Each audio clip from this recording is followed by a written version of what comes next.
Anong masarap? Cheese dog pa rin. Bakit? Wala sa tender juice. Ay, gusto ko bakit? Ewan ko. Tignan mo naman to.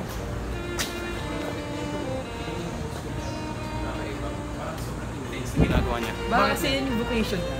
Ganun ba yung vocation niya? May tatlo kasing vocation. Oo, ano yun? Single blessedness, married life, pati priesthood. Siyempre pipili ka doon pag nakay. Paano kung ayaw? Di single ka pa rin. Ganun ba? Ano mangyayari? Masusunog ba ako? Susugin ako sa impian, no? Ganun ba? Hindi, pupunta ka pa rin sa langit. Di ko maintindihan. Bakit ganun? Pag-usapan nga natin. Please, po tayo. Automatic na yun. Oo, tamad. Tara. Kasi di ko talaga naiintindihan eh. Ikwento mo.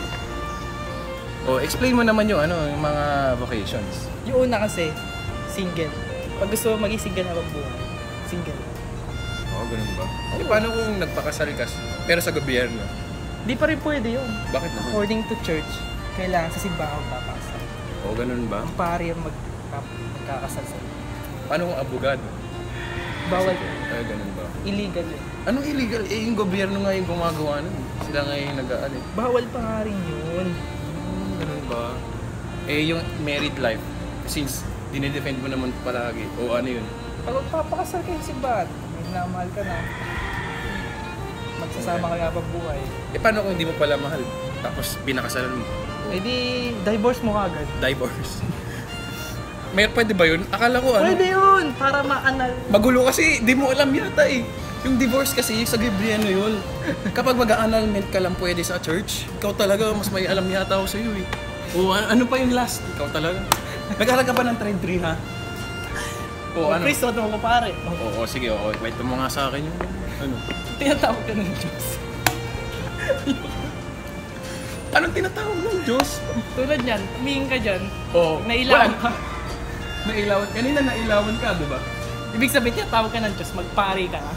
Ganun ba? Oo. Paano yung mga lahat ng tao?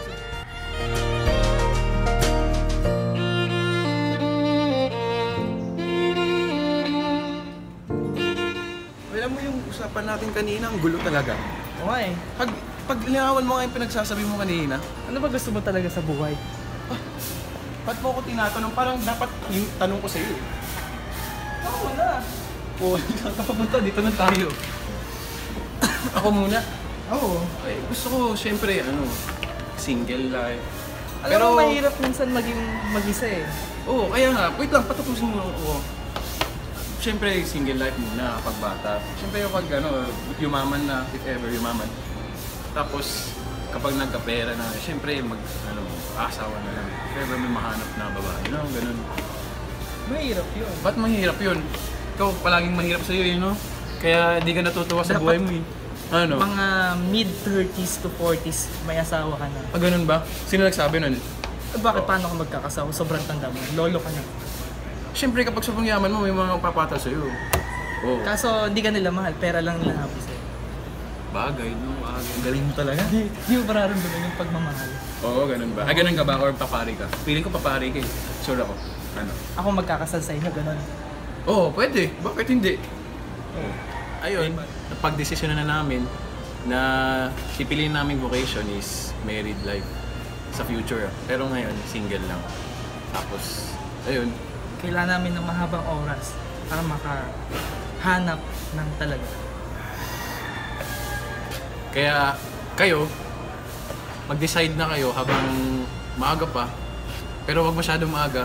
Hindi na kailangan mag-decide ng instantly yung married life kasi kailangan pinaghahandaan talaga yun. And kung gusto nyo naman maging pare, di... Magpare kayo.